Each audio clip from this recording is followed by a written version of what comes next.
Iniciamos con nuestro tema, el cual es procesos.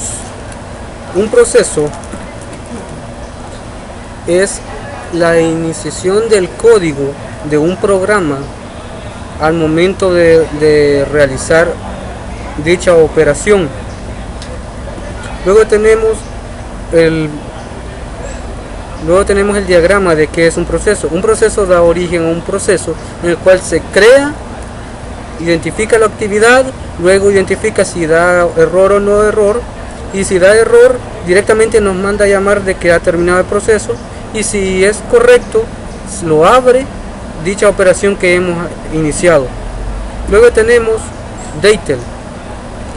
Deitel le daba una definición diferente y nos decía de que es un programa en ejecución.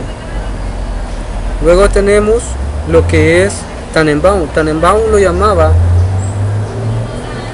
como un programa en ejecución, pero a diferencia de Deitel, que también nos daba otra definición, era que era un espíritu animado de un procedimiento. Y Tannenbaum solo nos habla de que es un programa en ejecución. Acá tenemos su concepto. Luego tenemos lo que es programa y proceso. ¿Cuál es la diferencia de un programa y cuál es la diferencia de un proceso? Un programa es pasivo y un proceso es activo. Porque un programa, una vez ejecutado, podemos identificar nosotros si queremos o no queremos trabajar en él en el momento. En cambio, un proceso es constante, está trabajando cualquier sistema que queramos iniciar.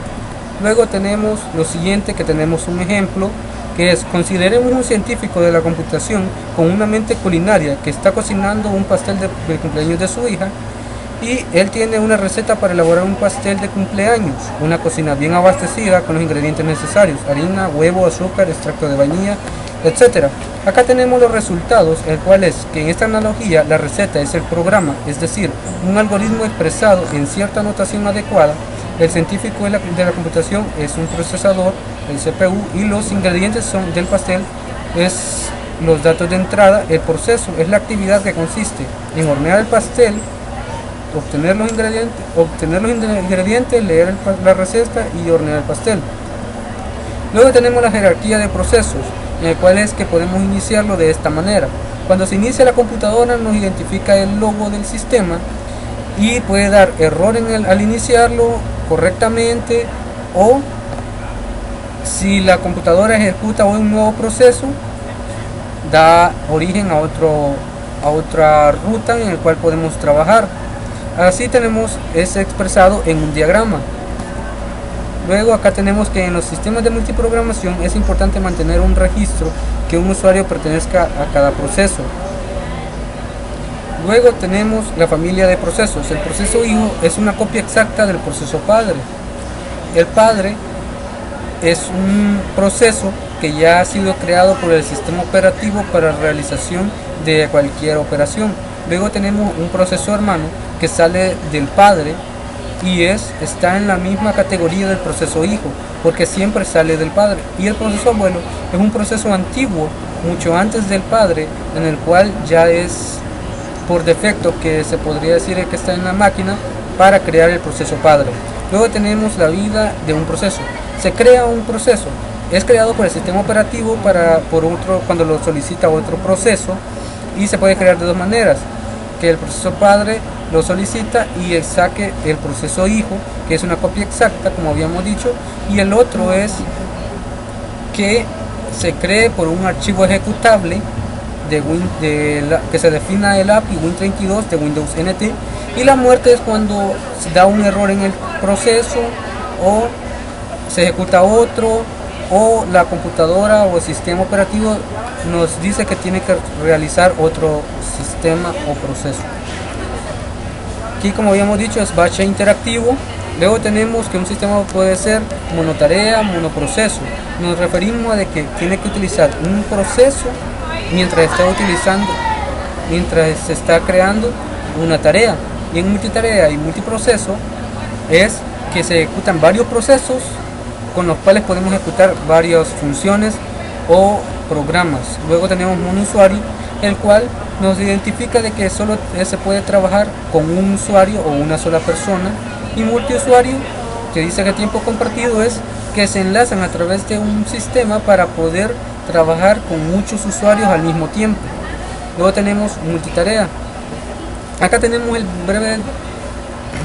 en breve todo lo que es el multitarea, en el cual es un usuario, es un monoproceso y monousuario, como ya habíamos explicado, y más de uno se trabajan en multiproceso y multiusuario. Luego tenemos paralelismo, que es la ejecución de diversas actividades simultáneamente en varios procesadores. Si solo existe un procesador gestionado, multiprogramación. Se puede decir que existe pseudoparalelismo. Luego tenemos concurrencia, el cual es la existencia de varias actividades ejecutándose simultáneamente y necesitan sincronizarse para actuar conjuntamente. Se trata de un concepto lógico, ya que solo hacen referencia a las actividades sin importar el número de procesadores presentes. Luego tenemos base de datos multitarea. Acá tenemos este diagrama en el cual obtenemos que el procesamiento se realiza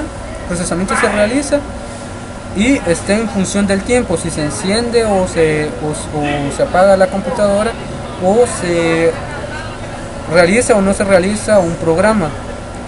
Luego tenemos otro ejemplo de ejecución de un sistema de multitarea. Acá tenemos que el proceso está en rojo, la entrada y salida en amarillo, y listo está en azul, y el sistema operativo en verde. Acá podemos observar cómo se realiza el proceso en rojo, que se crea, se ejecuta, sale, se termina por el sistema operativo en función del tiempo. Luego tenemos lo que es planificador y activador. Planificador, scheduler, forma parte del sistema operativo, entra la ejecución cada vez que se activa el sistema operativo, y su misión es seleccionar el proceso que se ha de ejecutar a continuación. Luego activador, dispatcher, forma parte del sistema operativo. Su función es poner en ejecución el proceso seleccionado por el planificador. Luego tenemos grado de multiprogramación. Acá tenemos otros dos diagramas en el cual podemos tener proceso A, B y C, el cual es creado por el sistema operativo, y tenemos el tiempo que se mide cada proceso en ejecutarse. Luego tenemos rendimiento del procesador y grado de multiprogramación. Acá tenemos cómo trabaja el proceso en la computadora cuando se inicia y cuando se inicia un proceso y cuando termina. Depende del tamaño de cada proceso. Luego tenemos los integrantes de nuestro grupo, que somos Stephanie Gabriela Hernández, Romeo Alexander García Castillo y José Adán Ramírez Hernández. Eso ha sido todo.